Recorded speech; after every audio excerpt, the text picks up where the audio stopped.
एक सवाल जो हमेशा से पूछा जाता है, क्योंकि इसका जवाब हमारे पास नहीं होता, तो हम सबसे यही पूछते रहते हैं कि क्या आत्मा एक शरीर को छोड़कर दूसरे शरीर में जाती है? क्या हमारा पुनर्जन्म होता है? हमें इस बारे में कुछ भी नहीं मालूम, लेकिन फिर भी हम में से हर कोई यही मानता और समझता है कि हमारा पुनर्जन्म होता है। और अगर यह बात सत्य है तो अपने आप से एक सवाल करें कि आप किसका पुनर्जन्म है? क्या आप बता सकते हैं आप किसका पुनर्जन्म है? क्या आपका और उसका अभी तक कोई लेना देना है? क्या आप अपने आप को कोई और महसूस कर सकते हैं या करते हैं जो आप पहले रह चुके हों? ऐसा कुछ भी आप महसूस नहीं कर सकते, क्योंकि आप जो हैं वही रहेंगे। ना आप किसी के पुनर्जन्म हैं और ना आपका कभी पुनर्जन्म होगा। तथागत गौतम बुद्ध आत्मा में विश्वास नहीं करते थे और ना ही उन्होंने कभी कहा कि आत्मा होती है, लेकिन फिर भी उन्होंने पुनर्जन्म की यानी अगले जन्म की बात की।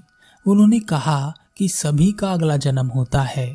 अब यह बात बड़ी अजीब सी थी कि एक ओर तो बुद्ध आत्मा के होने को नकार रहे थे और दूसरी ओर अगले जन्म की भी बात कर रहे थे। तो क्या बिना आत्मा के पुनर्जन्म हो सकता है? यही सवाल अब से 150 ईस्वी पूर्व यूनानी शासक मिलिंद ने बौद्ध भिक्षु नागसेन से पूछा था। राजा ने नागसेन से कहा, क्या बुद्ध पुनर्जन्म को मानते थे? नागसेन ने कहा, हाँ, बुद्ध पुनर्जन्म को मानते हैं। राजा ने कहा, बुद्ध आत्मा को नहीं मानते लेकिन फिर भी पुनर्जन्म को मानते हैं, क्या यह परस्पर विरोधी बातें नहीं हैं? नागसेन ने कहा, नहीं, यह बिल्कुल भी विरोधी बातें नहीं हैं। राजा ने कहा, क्या बिना आत्मा की पुनर्जन्म संभव है? नागसेन ने कहा, हाँ, बिल्कुल ऐसा ही होता है। राजा ने कहा, मुझे समझाएं कि ऐसा कैसे हो सकता है? जहाँ एक आत्मा एक शरीर से दूसरे शरीर में नहीं जा सकती, वहाँ पुनर्जन्म कैसे हो सकता है? नागसेन ने कहा, हाँ, बिल्कुल हो सकता है। राजा ने कहा, ऐसे नहीं, मुझे कोई उदाहरण देकर समझाएं कि ऐसा कैसे हो सकता है। नागसेन ने कहा, राजन, यदि एक आदमी एक दीपक से दूसरा दीपक जलाए तो क्या कहा जाएगा? कि एक दीपक की आत्मा दूसरे दीपक में चली गई है। राजा ने कहा, नहीं, ऐसा नहीं है, दोनों दीपक एक दूसरे से अलग हैं। मैं अभी भी ठीक से नहीं समझा, थोड़ा गहराई से समझाएं। नागसेन ने कहा, राजन, इस दीपक को अपने शरीर की तरह देखो। यह दीपक कब बनता है? जब मिट्टी पानी में मिलती है और इसको एक आकार दिया जाता है, तब हवा इसे सुखाती है और अग्नि इसे पकाती है, तब शरीर रूपी यह दिया तैयार हो जाता है। लेकिन फिर भी यह दिया तभी बनता है जब इसमें मन रूपी एक बाती लगाई जाती है और इसमें भोजन रूपी तेल डाला जाता है। इसके बाद भी यह संपूर्ण नहीं है। यह तब तक संपूर्ण नहीं होता जब तक कि इसको किसी दूसरे दिए से जलाया नहीं जाता। दिए के प्रकाशित हो जाने के बाद अगर इस दिए से किसी दूसरे दिए को प्रकाशित नहीं किया जाता, तब यह जलकर समाप्त हो जाता है। मन रूपी बाती राख हो जाती है। भोजन रूपी तेल प्रकाश देकर अपना रूप और आकार बदलकर वायु में मिल जाता है और यह दिया टूटकर मिट्टी में मिल जाता है। राजन, क्या आप बता सकते हैं कि अब वह दिया कहाँ है? राजा ने कहा, कहीं नहीं, अब वह दिया कहीं नहीं रहा।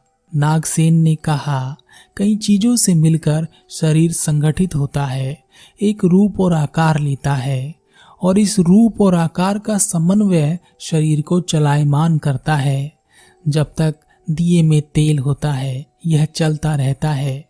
तेल खत्म होने पर शरीर टूट जाता है, मृत हो जाता है और वापस अलग अलग घटकों में मिल जाता है। लेकिन चीजें सभी की यही रहती हैं, वह कहीं नहीं जाती।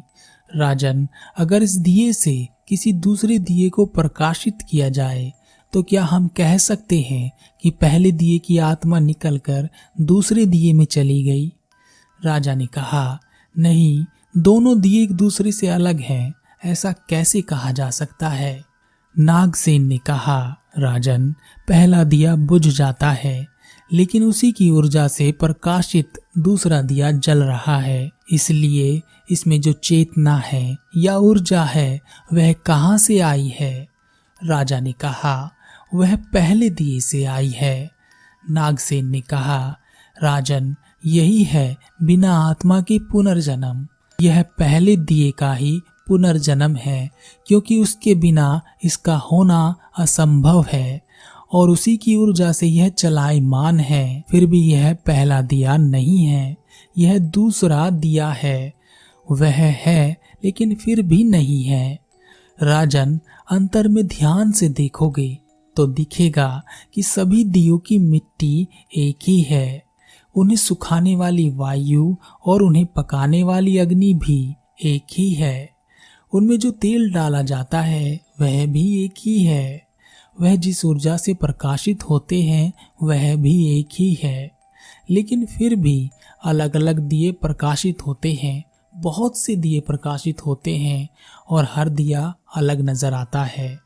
राजा ने कहा, मैं आपकी बात समझ रहा हूँ, लेकिन क्या आप मुझे एक और उदाहरण देकर समझा सकते हैं?